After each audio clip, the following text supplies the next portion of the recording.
honestly, it feels like a lot of these critics went into it going, I'm gonna get her.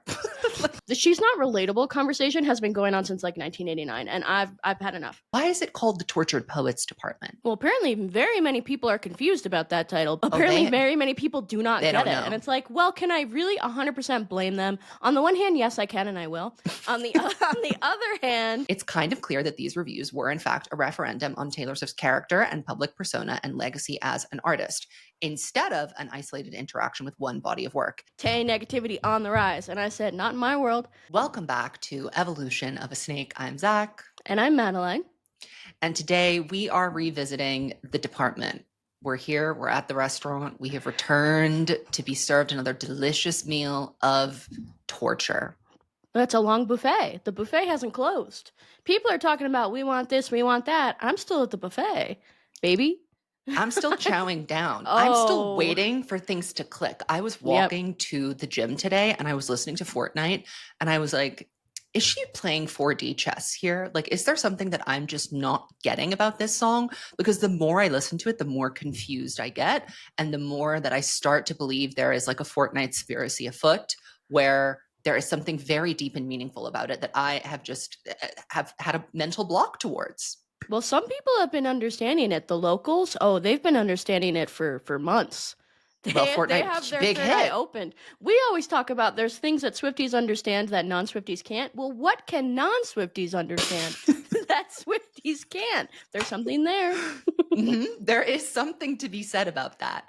And, you know, we did this for Midnights. Actually, we waited 2 years for Midnights to do our revisited episode. But it feels like a particularly pertinent time to revisit the Tortured Poets Department because of the rising swell of, and this is the most important issue in the world as of right now, Tay negativity. Period. And you know what? And I was telling Zach this earlier because one time within the last few weeks, you were like, Tay negativity on the rise. And I said, not in my world. And you said, well, it's in reality. It's in reality. In the world. I don't know about it. I guess I'm just not.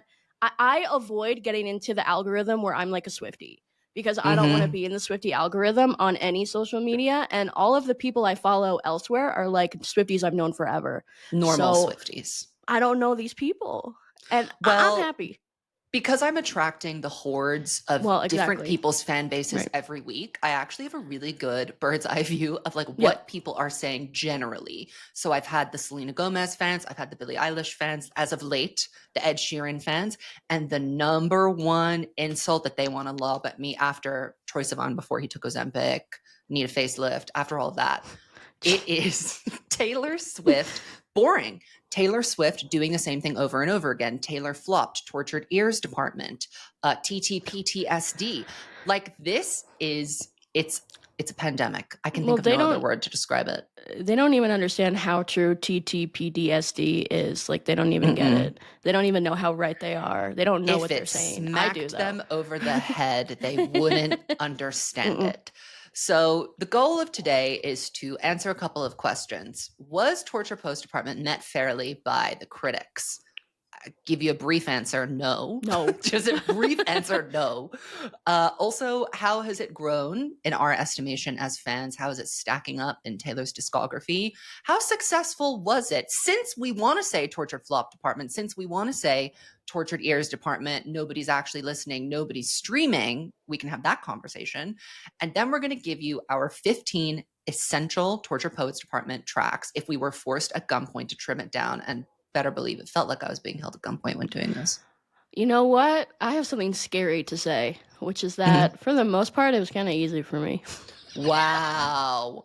Okay, fake because Swiftie. I know. It's because I know Madeline, the narrative. She lives in the tortured. She lives in the tortured ears department. She's saying my ears are tortured. I need to cut it down. Listen. I listen to all 31 songs often, all the way through Tortured Poets. Oh, see, no, I can't say that. I can't say that. But before we get into our delicious, tasty episode that we have for you, you need to go to evolutionofasnake.com and get tickets to the Snares tour, like right now, in this moment. DC, LA, sold out. So get your ass up and go to the goddamn Snares tour. Yeah. What are you waiting for? Come on. No, what are you waiting for? Come on. We want to see you there. We do. We want to see you there. And we can have this conversation in person. Come and say Tortured Ears Department to my face. You can't. You're too scared. You're too scared. I invite the stans of every fan base to buy a ticket to the snare store. Let's talk. We just want to chat. Come one, come all. Yep. It's happening again. I'm clocking you. So that's what's going to happen. But let's revisit, I guess, actually, Madeline, let's start with the question. What do you think the greatest strength and the greatest weakness of this album was for Taylor? So the greatest strength of Tortured Poets is definitely its honesty. Its greatest weakness, length. I mean, length. Kind of says it all. L-E-N-G-T-H, length. And that was, I would say, the number one complaint from fans, from reviewers, from everyone. It's too much. Girl, so confusing. We're still confused. I mean, on the one hand, we're still at the buffet. The buffet is still open, and that's because we have so many songs. But also... yeah, I feel like I can understand why people don't like it. I know why I like it, because I'm a Swiftie. But as a critic, if I was an unbiased critic, I'd be like, this is ridiculous.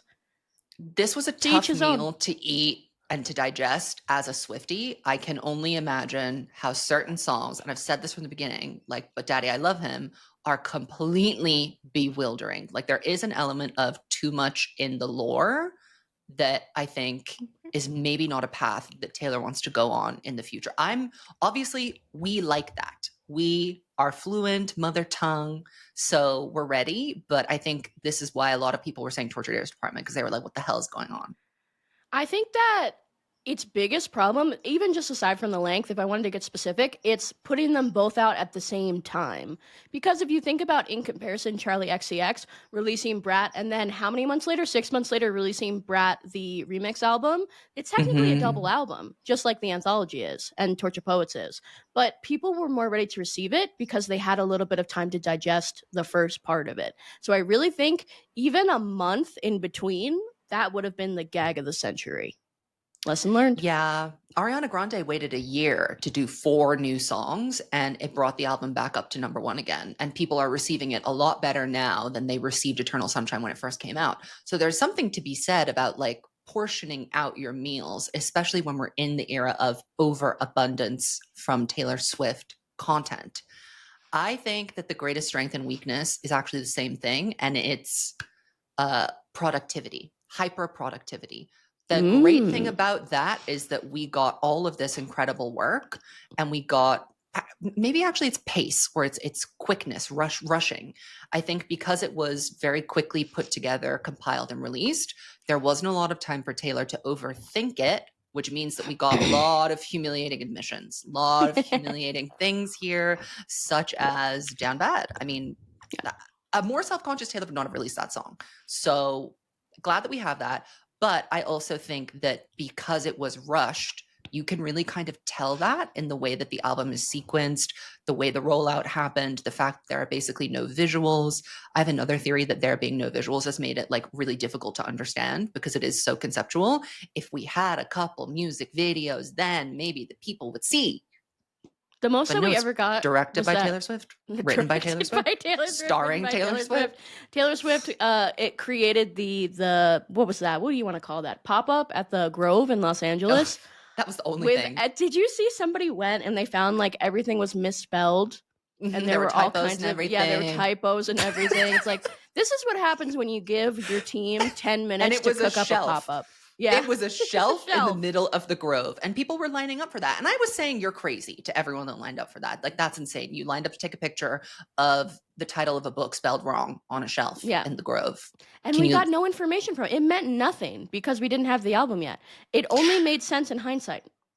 And remember that girl got kicked out of the line because she was swearing, singing along to All Too Well 10. Do you remember that story? I think yes, someone I might do. have called in and said yes, they got kicked out of the Grove. You can't do that at the Grove. You can't do that at the Grove. That's a family place. There's a cheesecake factory. There's a movie theater where kids are going to see Trolls 2. You can't be doing that. Next to the contextless bust of a Roman statue for the Tortured Poets Department. I mean, all the visuals just didn't really make sense. And that is because it wasn't very well thought through. I truly believe that.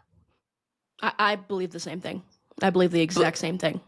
But the songs, They were thought through, and you can never take that away from us. Swiftie. On the day that it came out, this is what Taylor said, presumably to stop the hordes from attacking certain characters. I don't even think I read this until after I'd heard the album because I was being bombarded on every front. The Tortured Poets Department, an anthology of new works that reflect events, opinions, and sentiments from a fleeting and fatalistic moment in time, one that was both sensational and sorrowful in equal measure. This period of the author's life, she's literally speaking in third person, why are you doing this, is now over. The chapter closed and boarded up. There is nothing to avenge, no scores to settle once wounds have healed, and upon further reflection, a good number of them turned out to be self-inflicted. This writer is of the firm belief that our tears become holy in the form of ink on a page. Once we have spoken our saddest story, we can be free of it. That last sentence is really crucial to me in understanding Tortured Poets Department. And people aren't reading this. Honestly, I'm going to tell you the truth. I'm looking at this paragraph and I'm asking myself, did I ever read this? I don't remember it. There's too much information. I think it came out on Twitter. Because there was the poem. Dropped. Yeah, there's the Insummation poem. There's all of the announcements. It was already so wordy. We don't need to be making this proclamation, this Stevie Nicks poem. There were too many words. Writer girl, relax. Right. Recall also that because the album leaked, I absconded. I left the internet. So all of these things, and when I came back onto the internet, I first had to deal with the anthology. That's the only thing that I remember ever seeing her posting. So this is news to me. This is news to me. And there it is. But I think that is so true. Once we've spoken our saddest story, we can be free of it. And it really felt like, I always think back to when on the Eras Tour, she was talking about how she needed songwriting more than ever. It is like an exorcism. This record to me really is I have to be free of this story because there are so many different misinterpretations of what happened. There are so many people trying to tell my story for me. I need to just release it with as little consideration as possible so that I don't overthink it. Right. And she was right. And I cheered and I was gobbling it up at the feast. Many people are saying that she did too much and she said too much. I'm saying say more. I'm saying even turn more. It up. Turn it up. 31 louder. songs. What about 58 songs? Yeah. Say more embarrassing things. I'm listening always. I need to hear it. I think also the delineation between the standard edition and the anthology, when I heard it all together, because I listened to it all at once, basically, it kind of once we got to Clara Bow, it kind of clicked into anthology and I was like, oh, this is Evermore Part 2. It did not feel like it really was also part of the Tortured Poets Department. I think that was also the issue. Too much.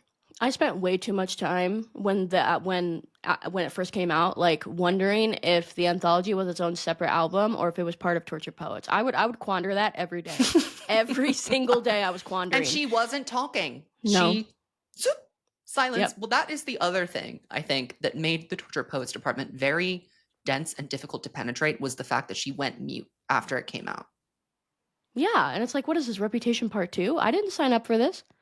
No, I didn't sign up for this. Why do we not want to? I don't need her to explain herself, but I would like to hear the inspiration. We say this all the time. We just want to hear about the creative process. I don't give a what about who these songs are about. We can do that detective work without your words, Taylor. We can do that ourselves. Yeah, we know that. That is there. What we need to hear about is what song came first? What sparked?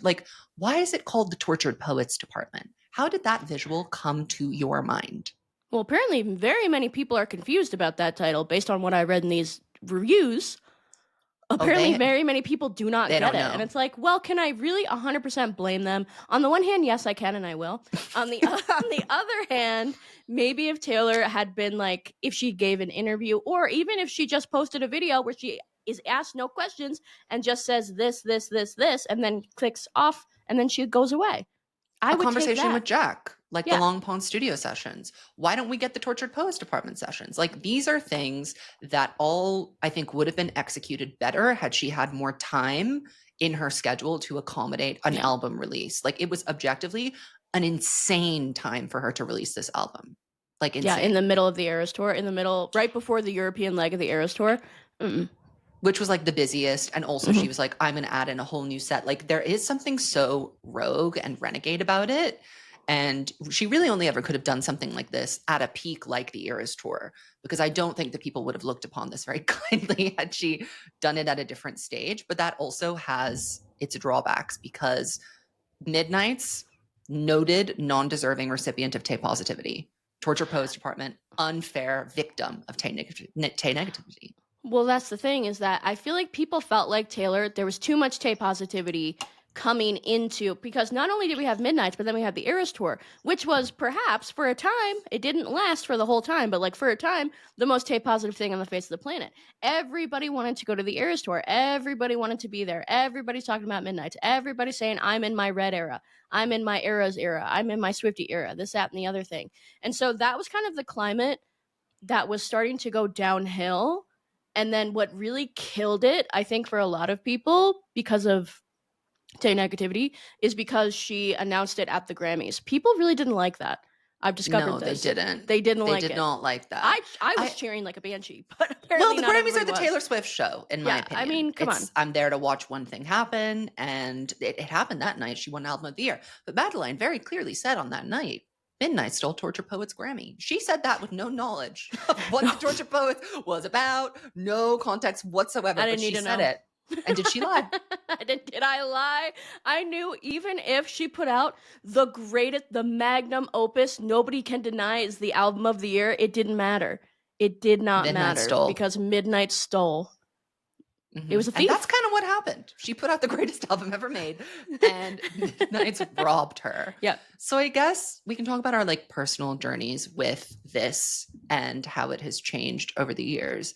How do you have, I mean, we don't album rank anymore, but where does the Torture Poets kind of like sit for you and your personal favorites?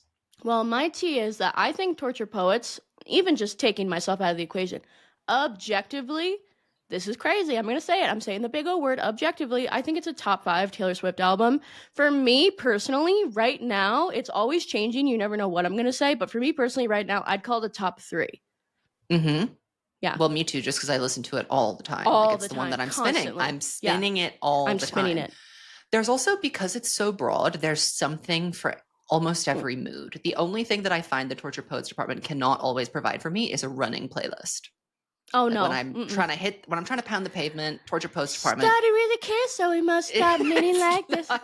It's not getting me through my half marathon, let's just say. But it is, however, appropriate for literally every other circumstance. And something that I think was a critique that came through in a lot of the reviews, and something that even I felt when I first heard it, but feel differently about now. At first I thought the production was really like bland, but I just don't feel that way anymore. And I don't know if I've been waterboarded into it or if it was just subtle and there were things that I needed to sit with and uncover. Because, I mean, to me, Fresh Out the Slammer, best example of how can you say that every Taylor Swift song, every Torture Poet song sounds the same? It all sounds like something she's done before. Fresh Out the Slammer sounds like nothing in her catalog. Nothing. And I've been saying it since day one. And I've been saying it since day even Guilty as Sin. The way that it's produced is very like indie rock. It's not exactly like a Midnight song. This doesn't sound like Midnight's to me. No. And there's the one that I really think, and I never saw any of the critics saying this. I never see anybody else saying that. The one that just sounds like a classic Taylor and Jack Antonoff song out of any of them is called My Boy Only Breaks His Favorite Toys. That is 100% Jack and Taylor cooking in the oven. And I can do it with a broken heart too. A little bit, yeah. I can do it with a broken heart and My Boy. Otherwise, I'm not really seeing the vision of it. All just sounds like Midnights to me, because that's another thing that people said. I agree with you that when I first heard it, the production wasn't the thing that was leaping. You know what I mean? Like, it wasn't like, oh my God, this is so crazy and different. Because, I mean, it's not like Fresh Out the Slammer and Guilty as Sin are like brand new inventions of making music, but they are for Taylor. And I think that Jack was really, and Taylor as well, were really cooking in the studio something fresh. And I think they had a really clear idea of what they wanted it to sound like. So I definitely agree that over time, it really, like, the production becomes more dynamic, again, as you begin to digest it. Because at first, I'm sure to many people, it just feels like you're being waterboarded. But that's what it is, because there are so many words. That's the other thing. I think people get overly focused on how wordy it is. And as we know, the world is illiterate. People can't read. People are can't stupid. I'm sorry. Like, if you think the Tortured Poets department all sounds the same and has no lyrical advancement whatsoever, you are actually stupid. And I'm not even just saying that to like be on the internet. Like, I really genuinely believe that you are not smart if you think that, just because the factual evidence is there. It is varied. I mean, do The Prophecy and I Can Do It With a Broken Heart sound like the same song? People are crazy, and they've been saying it about Taylor for so long. All the Taylor songs sound the same. Yeah, this it's one crazy. we heard this one before. Yeah, I have new. done this dance before, and you know what? It was kind of true when we only had 3 albums out. It was kind of true, but now you can't say that. What is a Taylor Swift song? Quickly, give me one example. There's like 3 different kinds of Taylor Swift songs. Okay, let's start there. If anything, this album to me, production-wise, is most similar to Evermore. It really is. Say that. And you know, I actually was kind of thinking, I cooked up this random thing where like I felt like when I was listening to it the first time through, I felt like it kind of is like if a folk Livermore album met Midnight's. That's kind of what it sounds like to me. Yeah, like that's kind of the vibe of it. Midnight's, it's kind of like I don't want to say that it sounds like Midnight's, but I mean, there's something there. I mean, what if he's written Mine on My Upper Thigh? It has a tone. There is something to it, and also because I really view Midnight's as the bridge between Tortured Poets and Folkmore. It was like, I have to do a palette cleanse. I have to do my silly pop album, and then it's back to the stuff you know. Because Tortured Poets is like a hybrid of the pop Taylor that we know and love with this new kind of confessional, also semi-fictional folklore Evermore. She hadn't integrated that style of writing back into her pop music yet, and she didn't do it with Midnight's because Midnight's was so vague. So I think that Tortured Poets was kind of like the perfect storm of those two. It signaled to me that we're going somewhere else with Taylor as a writer. When people say like, I want a 1989 coming up next, I want 10 tracks of like 3-minute songs, perfect bulletproof pop. When I look at the Tortured Poets department, I'm like, that's not happening. No, unless could I see her doing a total 180 like that? It's not out of the cards, but like, I mean, I don't know. I think she kind of likes to do Lana this automatic songwriting thing. She's into that right now, and there are moments when I love it, and there are moments when I don't like it. And again, that goes back to the strength and weakness of the album being abundance. There's just too much of everything. So let's address the allegations that nobody listened to the Tortured Poets department and that it's a flop and that nobody cares about it. I am not interested in having that conversation. I took my Vyvanse and did a whole math dive into the streaming numbers. And then I quickly realized that like, they're actually not that important in the grand scheme of things, like the other things that we can learn from different charts and metrics. So let's look first at the Hot 100. While the Tortured Poets department does lag behind Lover, Midnight's, and Folklore in terms of streaming representation, it dominates them in terms of chart Hot 100 success. Of Taylor's 50 most successful Hot 100 entries, 10 of them are from Tortured Poets, the highest of any album in her discography. So objectively, Tortured Poets' biggest hits. You hear that? You hear that? Did you hear it? Did you hear that? I heard it. That's 20% of her strongest performing songs on the chart, surpassing even her blockbuster eras like 1989 and Midnight's, which these people keep comparing it to. So these aren't just debuts as well. Several of Tortured Poets' tracks logged high peak positions and notable longevity. As we all know, Fortnight debuted at number 1, spent multiple weeks on the chart, while tracks like I Can Do It With a Broken Heart and Down Bad also earned very solid runs. And what this tells us that streaming metrics alone cannot, which by the way, Tortured Poets clears everything in streaming metrics as well. Broadly, Tortured Poets resonated across different audiences. The Hot 100 as like a metric blends streaming, radio airplay, and sales. So even if Tortured Poets didn't flood playlists or become a TikTok staple like Cruel Summer, it had undeniable cultural weight and listener engagement across multiple platforms. People bought the songs, radio played the songs. Fans weren't just streaming Tortured Poets passively to rack up numbers. They actively participated in the rollout and stuck around after the hype died down. This kind of performance signals a release that was both highly anticipated and broadly embraced, even if that isn't immediately clear in streaming data compared to other albums. Because streaming data alone, and this may shock you, Lover is by far the most streamed album.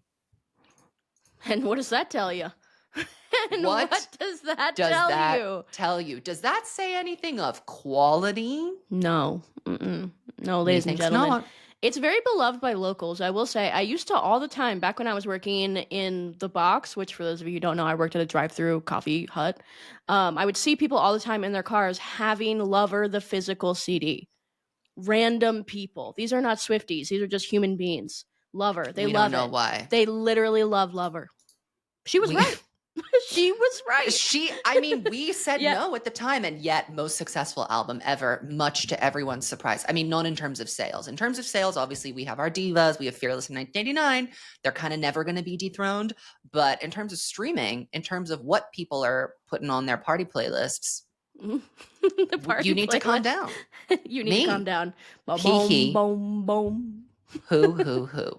All right, well, now let's get into what I think is the most interesting part of this, which is the reviews. Overall, this is more math I was doing when I It was so funny. I was reading it, and my favorite are the numbers. I was like, where did you get that number from? I'm going to let you cook. I was doing Nancy Drew reportage you would not believe. So after counting the paragraphs that talked about the actual music itself in 4 different Taylor reviews, it's kind of clear that these reviews were in fact a referendum on Taylor Swift's character and public persona and legacy as an artist, instead of an isolated interaction with one body of work. It's roughly, in all of these, a 60-40 split of music talk to persona talk.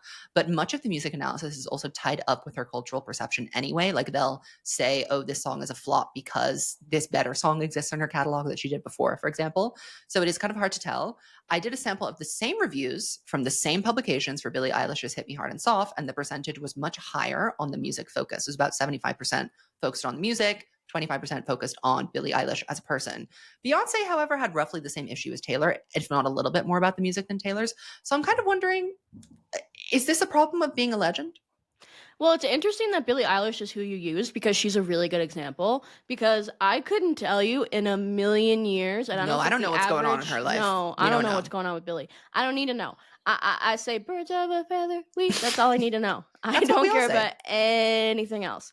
So I think many other regular people are the same way, which isn't to say that I don't care about Billie Eilish or blah, blah, blah. I'm not being negative. I'm just saying it's not quite the same as the interest in her personal life as it is for the interest in Taylor's personal life and Beyonce's personal life as well. I will say that. And I think that, again, you're right. It is the problem with being legendary. People are just more obsessed with you as a person. Why are you so obsessed with me? My reputation precedes me, as a wise woman once said. A very wise woman said that. So let's get into our first review. This is the New York Times, Lindsay Zolatz, who, by the way, is a very credible writer. So color me shocked at some of the things she had to say in this review. She describes the anthology as largely superfluous and calls it a full-throated return to her specialty, autobiographical and sometimes spiteful tales of heartbreak, full of detailed referential lyrics that her fans will delight in decoding. Well, yes. Well, yes, of course. Where's the lie? She says the album's is, at times, a return to form, so you agree. You think Georgia Pose is really pretty. You agree. So you agree. Mm-hmm. And notes, and this killed me, she notes the 2 opening songs as potent reminders of how viscerally Swift can summon the flushed delirium of a doomed romance. Readers, the first 2 songs are Fortnite and the Torture Poets Department. She's a free thinker. Potent reminders. She's a free thinker. No, she is. She's own not views. Like us. She loves Fortnite and Torture Poets Department, which is funny because the Torture Poets Department title track, every other review that we're going to read, pan. They hate it. Mm-hmm. They use it as an example of everything wrong with the album. And I'm saying, good for you, girl, because that shows that you have your own mind.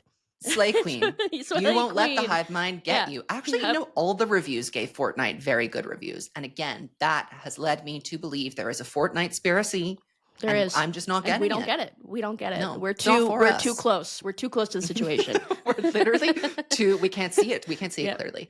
So she critiques the production as predictable. She says Antonoff and Swift have been working together since he contributed to her blockbuster album 1989 from 2014, and he has become her most consistent collaborator. There is a sonic uniformity to much of the Torture Poets Department. Gauzy backdrops, gently thumping synths, drum machine rhythms that lock Swift into a clipped, chirping staccato that suggests their partnership has become too comfortable and risks growing stale. I don't agree. Well, we don't agree with you. We don't agree with your assertion. We really don't agree with that assertion. I will say at times there are moments where it is like, okay, Jack, we get it. But even still, but that's just, I wonder if that's just because we like it. That's the thing. We just like that anyway. We're predisposed to it. I love it. I'm listening to it all the time. I can take the note. I can take the note that the production needs to change. I really can take that note, and I'm open and ready for something different. I think we are ready for something different at this point. Well, here's the tease. I was saying that on Midnights, and they didn't want to hear it. Nobody wanted to hear it. Now the tables have turned, and they're saying it to me. Do I want to hear it? I don't know. Well, maybe you're not being so judicious with them today. So an interesting quote from Lindsay: "The smallest man who ever lived is probably the most satisfyingly vicious breakup song Swift has written since All Too Well. That it is predicated on a power imbalance that goes unquestioned. Is a clash between the smallest man and the biggest woman in the world a fair fight?" I thought that was such a stupid thing to say. I think there is something interesting here in that, like, the more that Taylor uses her pen as a weapon, it becomes more apparent whether her opponents can get up on their good foot or not. Matty Healy could not get up on his good foot. That was very clear that there was going to be no getting up on the foot of. I think it's lucky for everyone involved that he's kind of a deranged narcissist. So if anything, he loved the attention and has mostly like stayed mute about it, or has denied the stories that have been told. Well, deny. He has responded actually in the most hurtful way possible to all of the allegations on the album, which proves to me that I don't care if it's a clash between the smallest man and the biggest woman in the world. No, I DGAF. She's my fairy tale princess, and what about it? I understand what's being said. Like, she's the biggest thing in the world, and he is poor, lowly Matty Healy.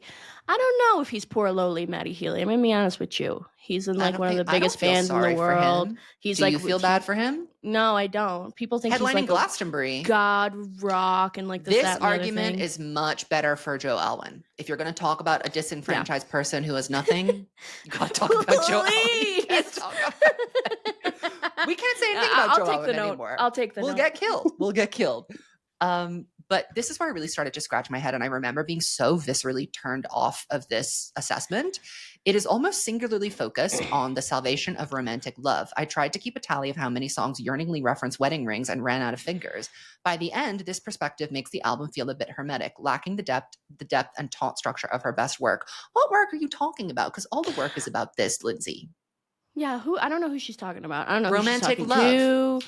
That's you Taylor want Swift. Only the Young. This is another person that's trying to get her to make political songs. You want Taylor has been yearning for a wedding ring for like since Love Story. No, not even since debut. Mary Song. Literally, come on. She has been yearning. And also, yearning. Torture Poets is, I think, also very much about like when, as a woman, you get to that kind of like not later stage in your life, but you're not like the young, shiny, beautiful ingenue anymore. Okay, you're like getting to that point of life where people are really starting to demand traditional things from you, that 1950s shit they want from you.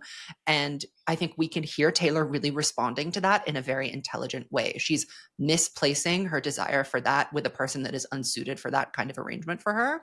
And what's lacking in depth about that?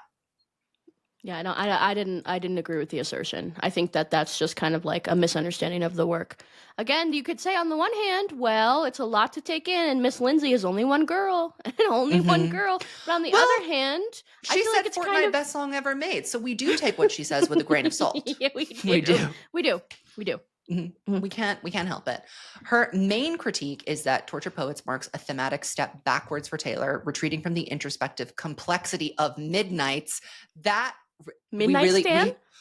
We have to laugh. The introspective complexity of Midnights. I'll let you cook, but it's wrong. Fairy tale-like fixation on romantic love, so much so that the reviewer ran out of fingers counting references to wedding rings, blah, blah, blah.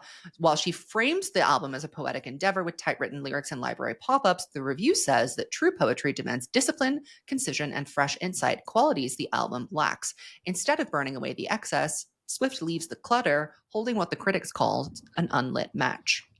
Did you see the Midnights album cover? You want to talk about an unlit match? You want to talk about an unlit match? I'll show you an unlit match. Things that didn't make sense until 2 years later? Yeah. Let's talk about it. Let's light the candle. Let's light the fire. I want to have that conversation. And this just proves the point. Midnight's positivity killed Torture Poets' positivity. It did. It is what it is. She was the monster on the hill. I find it really hard to believe. It's one thing for a Swiftie, like my favorite album is Midnights. Okay, I can understand that. But it's another for like a music critic or somebody who's just like unbiased to really genuinely think that Midnight's is a better record than Torture Poets. That don't make no sense. The introspective complexity of Best Believe I'm Still Bejeweled. I mean, there's something there. As soon as I said it, it's actually very introspective and complex. Well, Midnight, it's interesting because Midnight's also is kind of like sprawling. Like it went on forever. You guys don't think that? I guess it's only in different directions. Yeah. But also the part here that I think is a note Taylor can definitely take is really attaching it as a literary thing. This isn't a thread that she pulled together very successfully. Like the department, the anthology, like that was all not very clear. It was definitely more aesthetic than it was like actual tied to the meaning of the album. But there is something to be said that true poetry demands discipline, concision, and fresh insight. I don't think the album lacks all of those things, but I think certainly it could use more discipline and more concision. I think that of all of the critiques that all of the critics have to say, I think she needs an editor. It's sometimes fair and sometimes not. I think if she had an editor, certain things would have been omitted. And I don't think we need to omit certain things. Liz but Rose, get away from it. Daddy, I love you. Daddy, I love Liz Rose, she would have come in there and been like, she would have come in like a forensic accountant and slashed everyone's budget and fired HR. That's what she would have done. That's what she would have done. And we needed it all. We needed it all. We did. So thank you, Lindsay, for that. Up next is the Pitchfork review by Olivia Horn. Horn argues that the Torture Poets department reflects the growing dissonance between Taylor Swift the artist and Taylor Swift the billion-dollar spectacle, calling the album a fire hose of material that attempts to bridge that gap but mostly smothers rather than stings. This review pissed me off. I came on this shit mad as hell. Zach pretty much just like, probably because it was so annoying, he pretty much just like took it and like broke it down and like said exactly what it said. I pulled exact quotes because it made me that mad. I was like, okay, so here's an exact quote. Quote, there is a clear emphasis here on vulnerability. It's an effort to rub some of the varnish off of Taylor Swift, the commercial product, and focus on Taylor Swift, the tender, unlucky romantic with whom we fell in love so many years ago. No matter her stature, Swift can still reach the every woman. She is versed in meme speak. Down Bad works because of the juxtaposition between its banal hook and its description of cosmic love. The corporate girlies will go feral for I cry a lot, but I am so productive. Now, I have a few things to say about this. So I take issue with thinking that the writing on Torture Poets is being done in an effort to do anything other than write songs. She's not trying to connect with us. She's not trying to be like, I'm just like you, girls. This is literally how she is. Taylor used Down Bad. If she used Down Bad because she's a white millennial woman.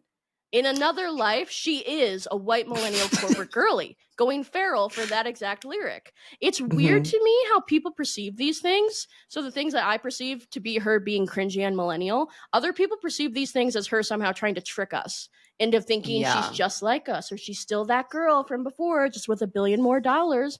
I don't think Taylor's just like us, and I don't think anybody thinks that Taylor is just like us. The she's not relatable conversation has been going on since like 1989, and I've had enough. She hasn't been relatable since then, and I've been relating. So what now? So what now? What are you going to say now? It's over and over again with these people. Ms. Horn, I can't with you. What do you mean the banal hook? You're the banal hook. Let's talk about that. Also, meme speak. Is Down Bad meme speak? I think that's just part of like regular. No. Well, she doesn't even know what it is. No, it's just part of it's jargon. But to me also, this critique doesn't really make sense to me because of all Taylor's albums, this one to me is one of the least varnished and the least self-conscious.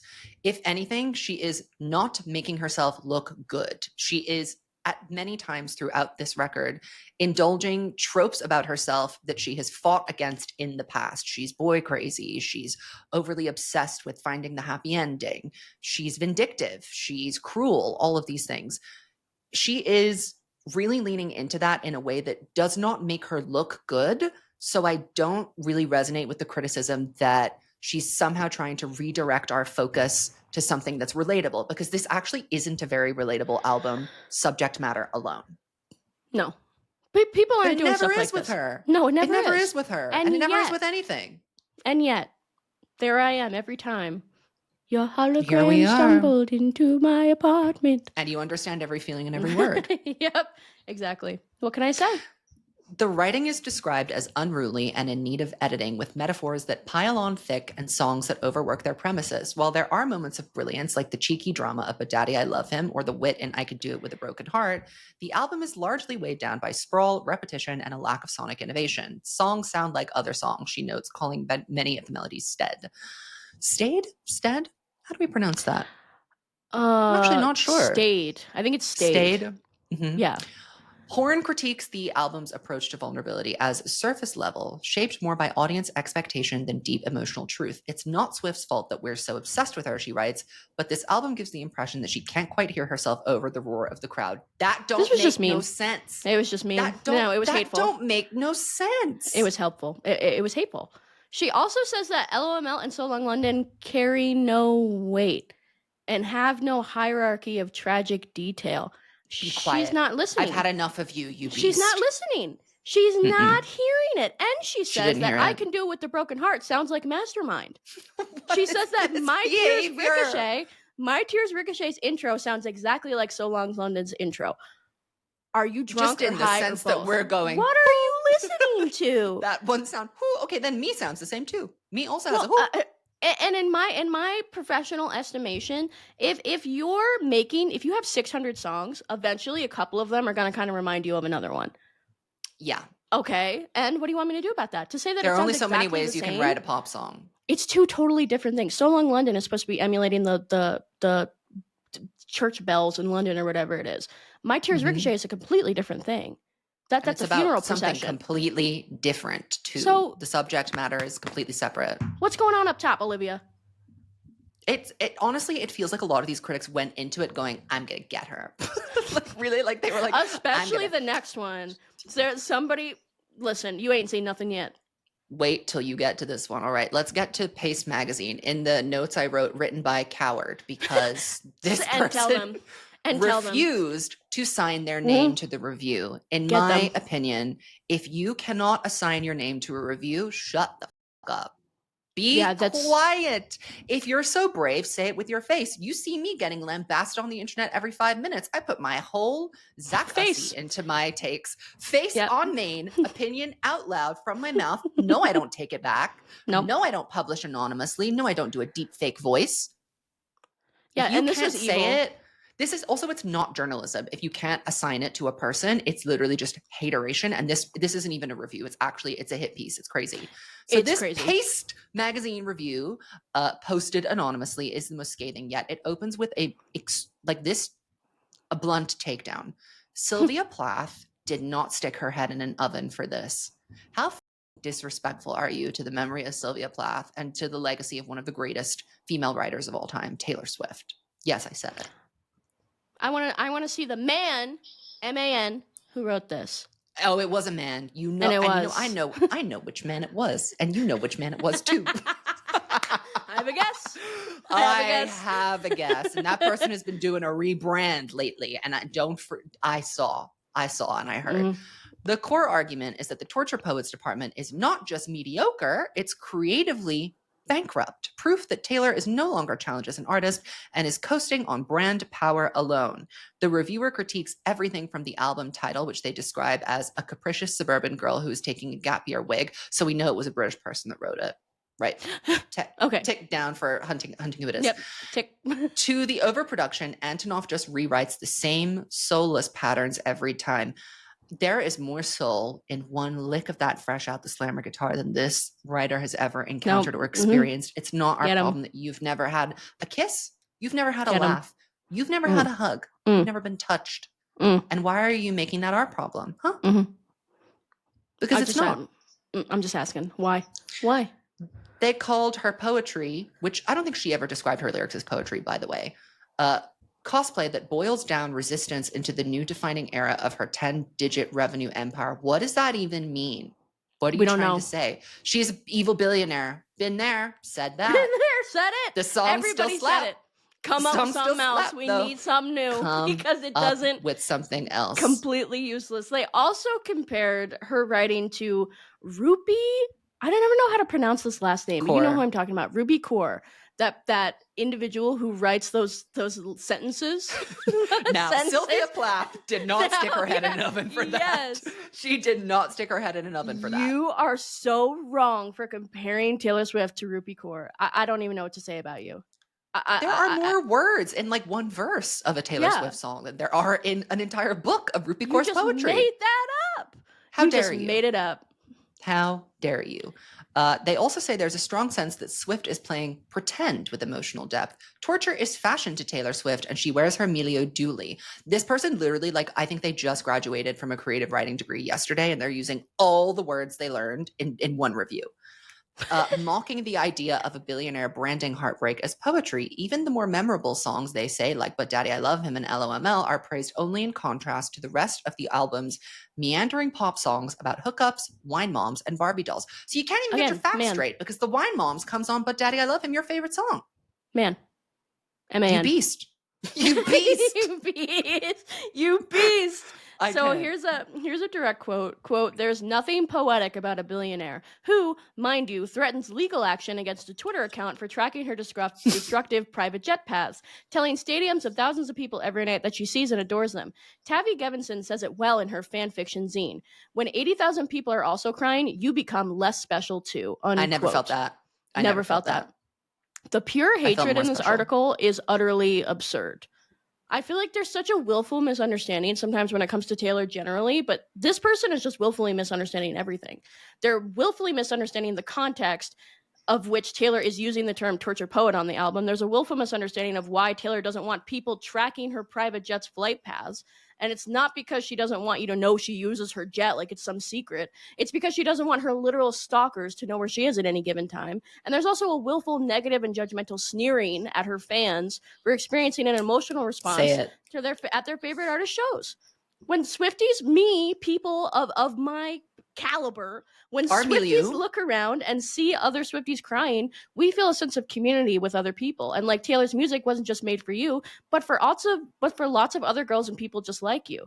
But this person looks at it and sees losers or pathetic girls. Okay, got it. Heard.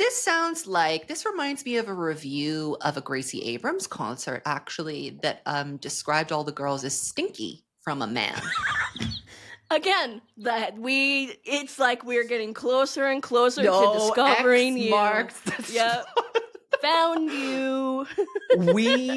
I mean, yeah, there is something I think to sneer at Taylor is one thing, but to sneer at an entire group of people that have found profound depth and meaning, it's so easy to do that. It's so easy to write off what teenage girls or what girls like.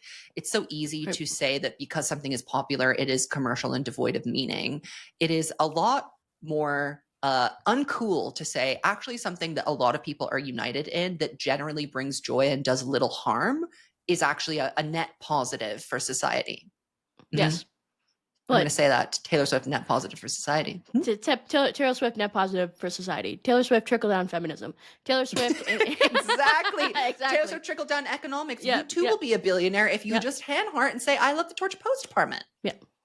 It's not that hard. And that's all there is to it. A damning quote, the Tortured Poets Department reeks of because I can, not because I should. I think Shut up. I think she Shut should. up. And I'm Tomatoes. happy she did. And billions of people are happy she did, except for you. Sitting alone at the party. There's a striking level of moral nothingness, as if Swift fundamentally believes that her creative measures are firmly embedded in the massive monopoly her name and brand currently hold on popular music.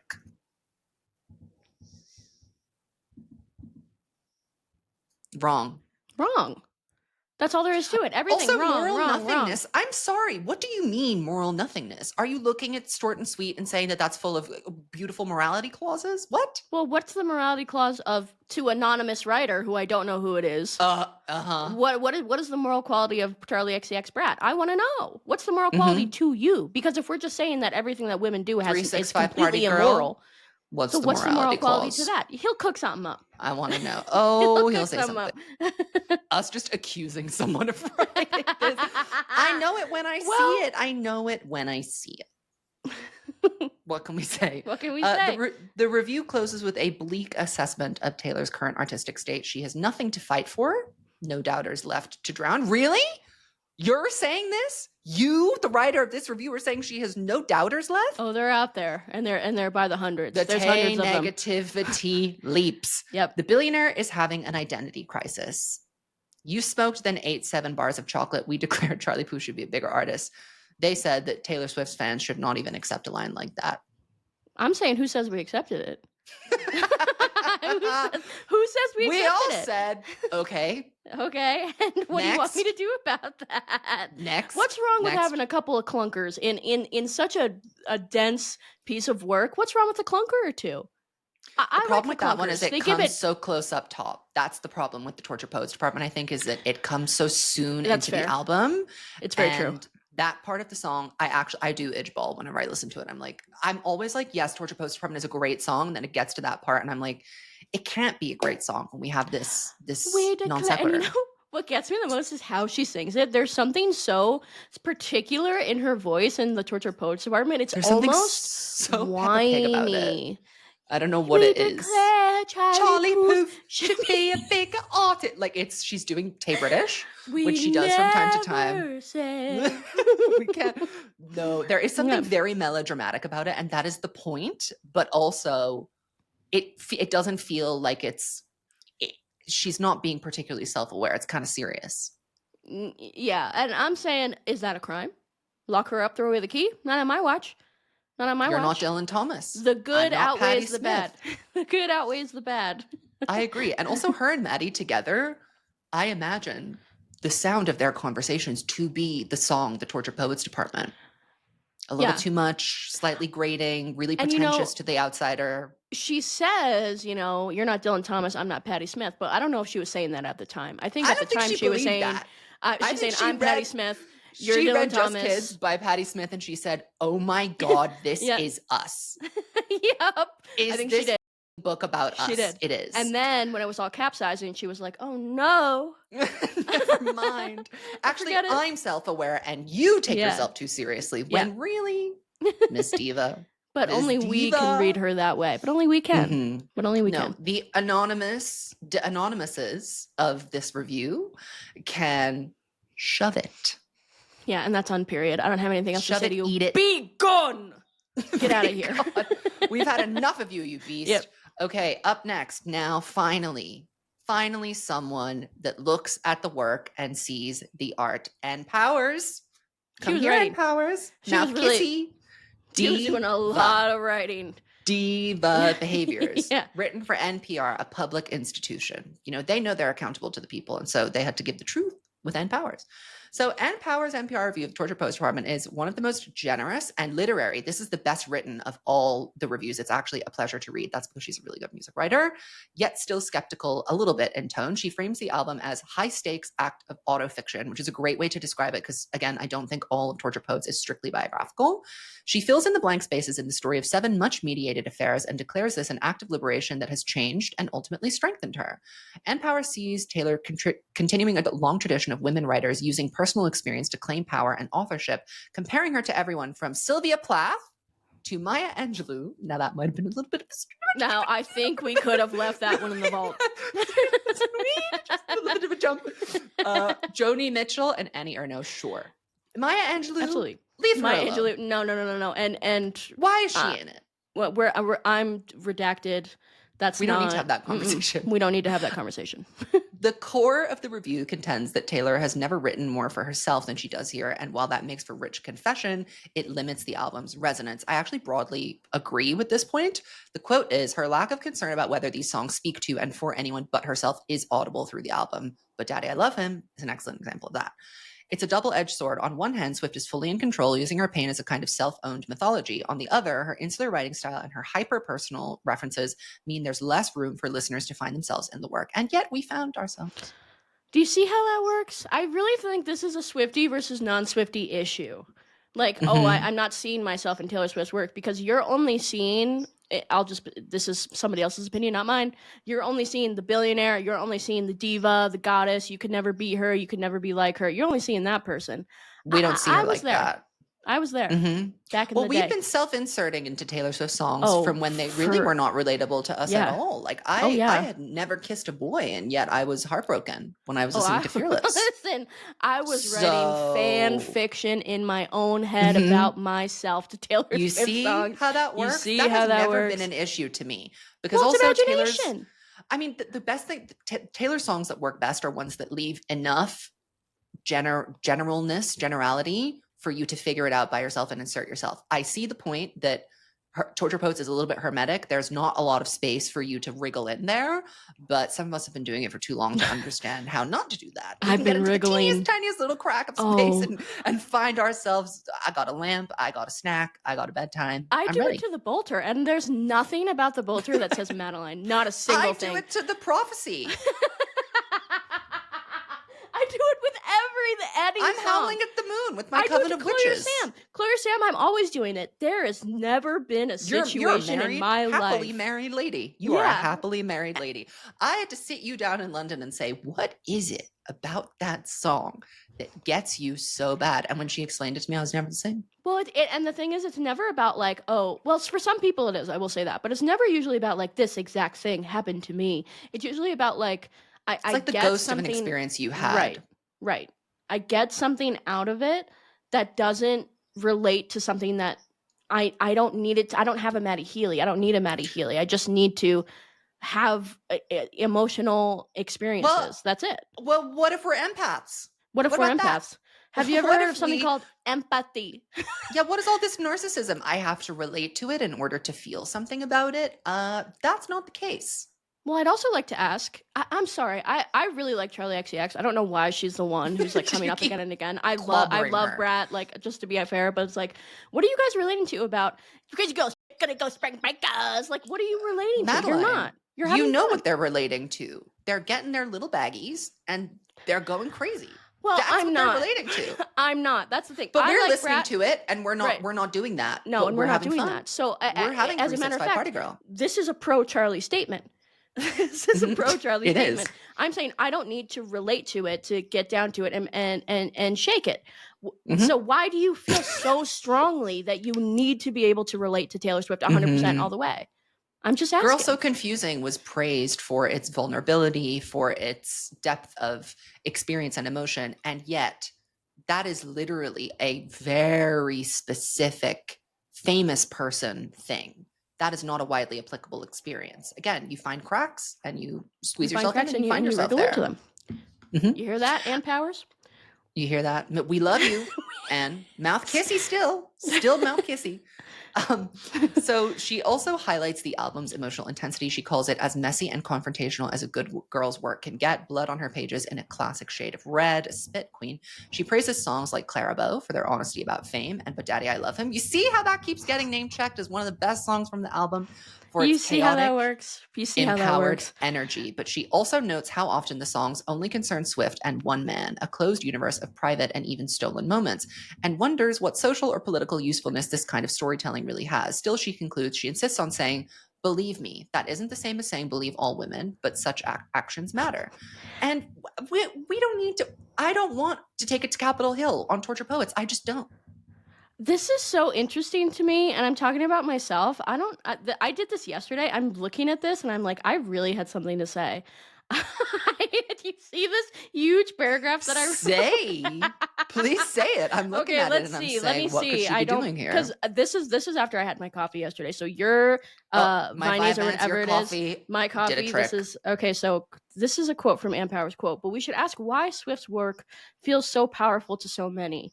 Why she has become, in the eyes of millions, a standard bearer and a freedom fighter. Unlike Beyonce, who loves a good emblem and is always thinking about history and serving the culture and community she claims, Swift is making an ongoing argument about smaller stories still making a difference. Her call-outs can be viewed as petty, reflecting entitlement or even narcissism. But they're also part of her wrestling with the very notion of significance and challenging hierarchies that have been proven to be so stubborn they feel intractable. That Swift has reached such a peak of influence in the wake of the hashtag Me Too movement isn't an accident. Even as that chapter in feminism's history can seem to be closing, she insists on saying, believe me. That isn't the same as saying believe all women, but by laying claim to disputed storylines and fighting against silence, she at the very least reminds listeners that such actions matter, unquote. Okay, now I know why I was moved to speak. Okay, so it's moving. This is what I said. So we know Taylor is a pretty firm believer in trickle-down feminism because of things she said in her Time magazine piece, i.e. things that are good for me personally are actually good for all women. Me being a billionaire is good for all women. But I actually don't consider Taylor's insistence on telling her own stories to be another iteration or form of trickle-down feminism. It's sad that it's true, but it is true that it's still pretty radical to do what Taylor does. And because it is radical, it resonates with a lot of women and girls. It's why Olivia is huge, why Gracie is huge, why Chapel is huge. It's because, Reese Witherspoon, women's stories matter. They just matter. And women want to see themselves reflected in the art they consume. People have been quandering over, quote, how important or deserving of acclaim is this breakup album, song about a breakup, song about a white girl crying, in regards to Taylor for Forever. And people have been insisting it's just not as important as other things or other albums since she started making music. I think getting into the weeds of comparing and contrasting it to what other artists do on a broader scale is a fool's game, but I do think it matters, and I think it matters to millions of girls and women, and that has been proven time and time again. Here I go. I also think Taylor knows it matters and thinks of her creating this humiliating body of work, exposing herself as someone who got hoodwinked by Maddie Healy, as doing something profound. Maybe it is profound. To some people, it never will be. To many, it is. And I genuinely think part of why people wonder so much about whether or not her music matters or is really all that powerful is because it's largely enjoyed and understood near exclusively by women, which to me in and of itself proves that her music is powerful. Wow, I really had something to say. You spat. You said not I said it on all. My watch. I said it all. Not and on my watch. It's not so much that I was saying Ann Powers, you're wrong. I think you agree by what she was saying, and expanding. Yeah. I really enjoyed her review because I just felt like I didn't agree with everything she said, and she was pretty skeptical about it. But it's like at least she was interacting with it, and she was really getting into the meat of the matter, and she was attempting to understand what was happening there. Exactly. Pulling quotes, describing really specific moments. She didn't paint it with such a broad stroke. And I do wonder as well, like these reviewers also didn't know that the anthology was coming. So most of these reviews, we have to remember, did not contend with the anthology existing at all, other than to remark it's too much. So they actually were really only writing from the standard perspective, which is interesting. But I do actually like her point separating kind of what Beyonce's importance to women is versus what Taylor's is. I think there is an interesting cultural difference there. And it makes sense why they're both so big, but also not really a threat to each other at all because they are focusing on such different things. Beyonce is so aware of like the culture, the history, the moment that she's inserting herself into. Whereas Taylor is like pretty much non-concerned with that. She's like, I don't care to be a country music legend. I don't care to be a Joni Mitchell carry on. She's not like tying her story to other people's. She's really, again, carving out a space and being like, this is my story. And if you want to care about it, you can, and you also can't, but that's not going to stop me from sharing it. I'm always going to do me. And I think you're right. That's the most powerful and transformative thing about her work. And that's all there is to it. And that's why so many people, women, girls, et cetera, really, really get down on Taylor. Because it feels like I could do that too. Yeah. Here I go. There's the trickle-down feminism. There's the trickle-down feminism. It works. It's real. It does. This is one iteration of it that I allow. You're just a pre-billionaire, Madeline. Yeah, you are a pre-billionaire. I'm a pre-billionaire. It's coming to you any soon. day now. Any day now. The trickle-down will come to me. No, you're already a pre-billionaire. You don't have your $1 billion. So there you go, queen. There you go. You've notched that accomplishment. Well, I guess now we should get into our 15 essential tortured poets tracks. Shall we go one by one? We'll just trade off. Okay. All right. I'm saying I'll start. I started with the Torture Poets Department. Me too. Really? Yeah. Wow. Me too. It has to be there. Bootsina. It has to. It's the mission statement. It says, like, honestly, apart from the horrible, cringy part, it is actually pretty interesting. It is. And you know what? I went through when I first did my list and I picked the ones that I knew had to be on there. And then I went back if there was any more space left. Torture Poets almost didn't make it. But then when I came back through, Yeah, I put it right back in there. I think it's an essential part of the record. On the other, it's some of her clunkiest writing on the record, but at the same time, it's also some of her most interesting writing. It's very It's the most revealing. emblematic of the entire Yeah, album as a right. whole. It's bad and good. It's I had to long keep it on there. and specific. Yeah. What was your number 2? My number 2, come on, you gotta know. Down Bad, not coming off, not That on my was watch. my number 2 as well. Come on, I couldn't This take her never off. works because we always do the same thing. Well, Down Bad, Down Bad is the sequel to the Torture Poets, because Torture Poets is an anxious song. I think that's what a lot of people miss about it, is that it's like, well, who else is going to do this? Surely not so Gabriette. She can't be doing all this, but she did. She did. Well, it's also one of my favorite with My Boy. I did unfortunately take My Boy Only Breaks His Favorite Toys off. I love My Boy Only Breaks His Favorite Toys, but I will admit that it's not as important to the narrative. It's not essential to the story because it's too abstract. But other things say what it says more specifically. Right, exactly. I do really like the 1, 2, 3 punch of Tortured Poets into My Boy into Down Bad. I think it's probably one of the most delicious moments on the whole record. But My Boy is just a beautiful scenery on the way to Down Bad, which is the real moment. And I think Down Bad is so important because she says things on it that I think are so inextricable from like the storyline, like I lost my twin, like thinking that like that's one of the most yeah, there's some shocking stuff in there, and it's also just so interestingly constructed as a song. Like the verses and the chorus almost don't really work together, and yet they blend. It's the juxtaposition of the two things, that like verbose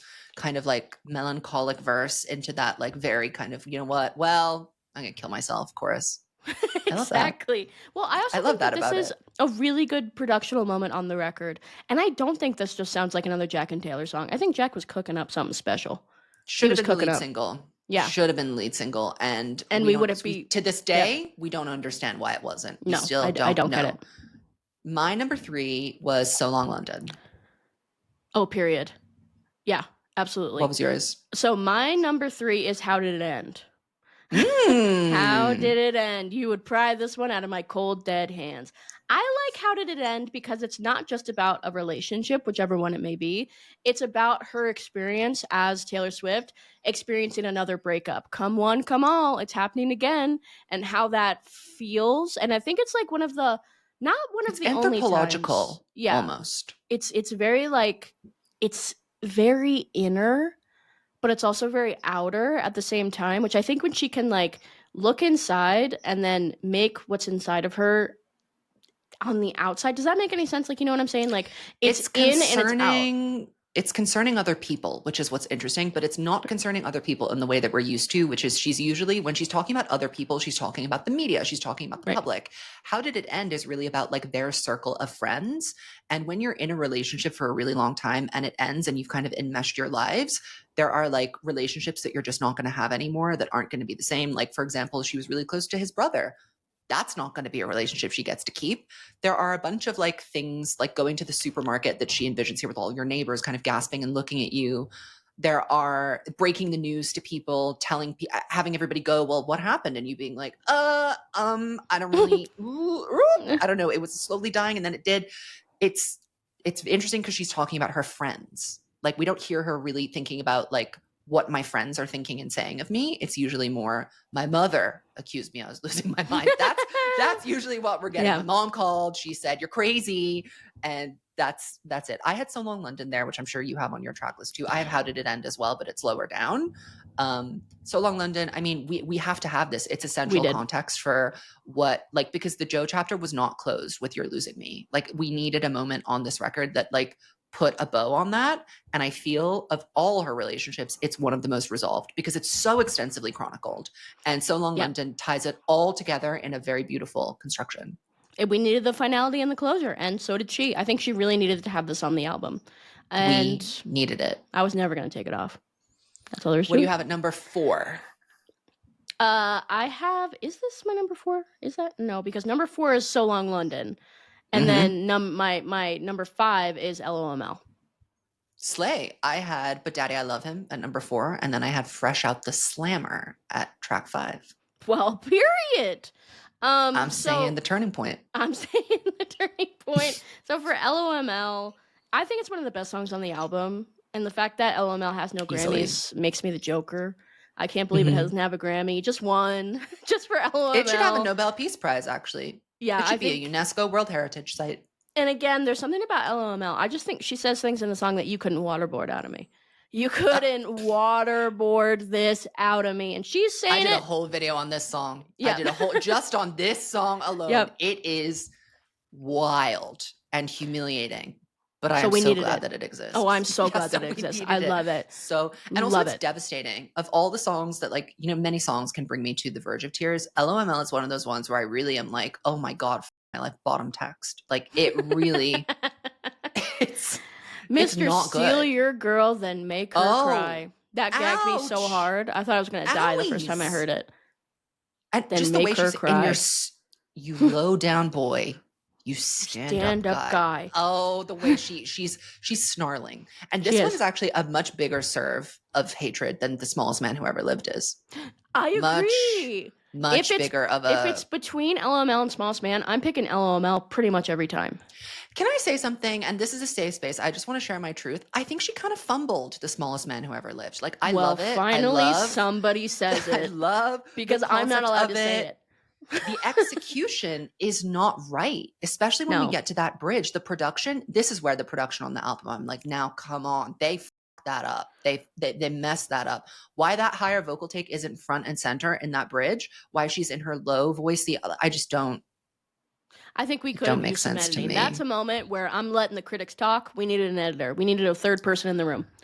And there are great lines on it. Yeah, but like great lines. So one of my favorite lines on the whole album is the second verse of Smallest Man. You hung me on your wall, stabbed me with your push pins. That's crazy. But the first verse starts out strong and then gets into, you tried to buy some pills from a friend of mine. They ghosted you. You know what it feels like. I was kind of like, okay, we're driving the point home now. I understand. Did you really just want to say he's back on drugs to the public? Because that's kind of what it seemed like. Just getting him a little bit more. Again. He's getting cooked again. So yeah. Track 6 and 7, I have Guilty as Sin and LOML. So mine are Fresh Out the Slammer. Absolutely. And Guilty as Sin. I really have to say. I have no questions about that. Fresh Out the Slammer, Guilty as Sin, part and parcel. And I hate Florida primarily because it interrupts the gag. But you know what doesn't make any sense? And I've heard people say that the Torture Poets track list, is chronological. Then explain to me why Fresh Out the Slammer comes before Guilty as Sin. That don't make no sense. And Guilty as Sin should come before So Long London if we're going chronological. I mean, come on. It would have been so easy to switch them. It could have been an album opener in a different way. I think she did it to let people know that it's not chronological. Let me ask you a question. Yes. Is Fortnite on your track list? No. It ain't on mine. Hell no, Joe. Hell no, it's not. I'm not interested in that. Okay, so 8 and 9, I had The Smallest Man Who Ever Lived, and This Girl Snuck In by the Skin of Her Teeth, The Alchemy. Oh, you put The Alchemy on. Oh, because I said it's part of the story. Travis is part of the story, and I don't think this song is about Travis, okay? But the sentiment of circling back is an important sentiment on the album, and I didn't want to put So High School because, I'm sorry, it's not up to snuff, but The Alchemy is. I'm kind of jealous. I didn't put it on mine because I was like, yeah, you're a hater, that's why. No, and you know that's not true. It's one of my most streamed songs from Torture Poets. But I thought in my head, I was like, I have to pick between Fresh Out the Slammer and The Alchemy. And I picked Fresh Out the Slammer. Don't you feel silly now? Yeah. Don't you feel silly? Now I'm wondering what else you took off because I'm curious. What was your number 8 and 9? So I have Who's Afraid of Little Old Me and The Smallest Man Who Ever Lived. I killed one of those girls, and it's not difficult to figure out who I killed. I know who you killed. I know you killed Who's Afraid of Little Old Me, and I totally get it. It is, honestly, it is kind of a mess. It's one of those things where it's like, when you're looking at it far away, it's like a painting. You're like, oh, and then you get close, and you're like, wait a second. Oops, but that eye's wonky. I do love the general sentiment of it. I also just really, really like it when she goes fucking crazy. So I really wanted it to stay there, so I kept it on. It is a goth punk moment of female rage. It is. I can't deny her of that. We can't deny it. So I have to give it to her. 10 and 11, I had Clara Bow and Chloe or Sam or Sophia or Marcus. Exactly. And we need to be saying it louder, and we need to be saying it more. Neither of them can go. Sorry. I can do it with the broken heart and the prophecy. I just realized that I did not include I can do it with a broken heart. I mean, I almost took it off. I almost didn't include it. The only reason I did is because I felt like the Eras Tour has to be represented. That's the only reason it's there. No, you're right. And it should be. Yeah. And also, yeah, I kind of regret taking that off now. Now that you said it, I'm like, oops. You put the alchemy on. You said we gotta let them know. I did my prayer. I did my prayer for the day. I said my prayers. Chloe or Sam, we all know that's not going anywhere. Period. It's the album. Yeah, it's the album. We could start with Guilty as Sin and end with Chloe or Sam or Sophia or Marcus and have no tracks in between, and it would still be an album. Well, now let's all recall, on my first listen through of the whole thing, I only got to listen to Tortured Poets twice. The first time I had no clue what was going on. And I only found out what was going on because I posted my reaction and the comments were saying, it's more about Maddie than you think it is. And then I listened to it a second time while on a late night walk alone. And I was like, but it still wasn't clicking. Same. When I listened to the anthology, most of the anthology, like the first few songs of the anthology, I was like, and what do you want me to do about that? Because I was at total overload and I heard Chloe or Sam and all of a sudden it was like, that's so Raven. I was like, I get it.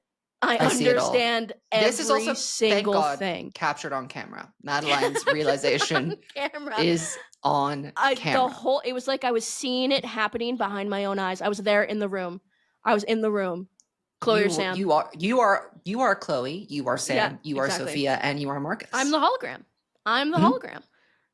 And what do they want us to do about that? That's who you are. That's who I am. Tracks 12 and 13. I have How Did It End? And I Hate It Here. Oh, period. I have listen. I Hate It Here is one that you could argue maybe it should be cut. Not in my world. Not in the world not I'm in the living Snake in. Nation. No, not here. Sorry. No, we have to have it. Essential. We absolutely have to have it. Because that is not just a thesis statement for Tortured Poets, but that's Taylor to me. Yes. Like that just is who she is as a writer. And if any song moved me the most upon first listen when I heard it, it was I Hate It Here. Bizarrely. Well, I also think that I Hate It Here. I know there's like lots of conversation about the song and like blah, blah, blah. But really at its core, it's about using art and music to disappear. And like vanishing into writer. It's about being a person who works in fiction and doing or works in autobiography, whatever you're working in, a creative endeavor. It's your escape from reality. I save all my romanticism for my inner life. And how privileged and lucky are we to get access to that? I'm smiling every goddamn day. Let me in. Knock, Let knock, me knock. in. Let me in. I need that secret garden right now, expeditiously. It's been a while since I've had a poke around. Yeah. Well, what did you have at 12 and 13? I have Clara Bow, of course, and I have Chloe or Sam, of course. Chloe or Sam. Come on. Wow, we're really more in tune than I thought we were gonna be. So we're getting into the final part. Track 14, I have The Prophecy. Period. I can't live without The Prophecy on the Torture Poets department. There is no Torture Poets without The Prophecy. It is extremely important. This album is extremely esoteric. Now that I'm reading it, like there is something very like witchy and spiritual about most of the anthology songs. Like Chloe or Sam, How Did It End? I Hate It Here, The Prophecy. These are cosmic. That's what they don't get. They don't understand. They don't understand. And my track 15, if you can even believe it, is the manuscript. That's mine too. That's mine too. Gag! Listen, the story isn't mine anymore. What do you want me to say? That's the whole thing. What am I supposed to do about that? That's the whole thing. And especially on an album that is like part and parcel with the Eras Tour. Come on. We have to say the manuscript. It has to be. It has to be. We have to. That to me, that almost is even the starting point of her writing the record. Right. Like, I'm gonna just sit and cook on this for a little bit, and then all of a sudden, I'm here again. Well, I want to make these stories into a manuscript because I can't live with this anymore. The story isn't mine anymore could be the last line of any of Taylor's albums. I mean, let's call a spade a spade. Mm-hmm. It's the last line of all Taylor albums, spiritually, forever and always. Yeah. So, what was your 14? Also, The Prophecy. It was I Hate It Here. You see how that works. So, I think we actually mostly cut the same song. So we both cut Fortnite. We both cut My Boy Only Breaks His Favorite Toys. We both cut Florida. I promise this wasn't an inside job. We really did this No, independently. we did this separately. We cut Listen. I Can Fix Him. Oh, yep. I forgot about that I'm one not even. streaming. I'm not streaming it. I Can Do It With a Broken Heart. I cut, you kept. Smallest Man, The Black Dog was cut. That was a hard one, but other songs express it. For me, it was between How Did It End and The Black Dog, and I went with How Did It End, even though I like The Black Dog more. Yeah. I mean, come on, it's happening again. You can't deny that. You can't argue with that. You can't argue it. There's something that you can't dispute there. We both cut Thank You, Amy. I mean, that was always a given. Goodbye. Wasn't Cassandra, even in the conversation. Peter, Robin. I'm going to get you back. Come on. Not interested. So High School. Let's be serious for a second. I Look in People's Windows. Also gone. The Bolter, gone. I felt bad about that. I did feel bad about cutting the Bolter. I know. I felt bad about the Bolter, and I did feel bad about I Look in People's Windows. I just think I Look in People's Windows is inessential. It's Evermore to me. It's inessential. So Evermore. I love it, but it's again, other songs kind of say the same thing. It's just a specific expression of something that she says in other songs. Period. And I let her cook. Well, I think the conclusion of this episode really is Tortured Poets Department, greatest album ever made. We love Tortured Poets, and everybody else who doesn't, I've had enough of you. Enough. Get out. Be gone. Kiss my ass. Yeah, kiss my ass. Come on and get out. And speaking of kissing my ass, go to evolutionofasnake.com and get your tickets to the Snares tour. You want to be there. Goodbye.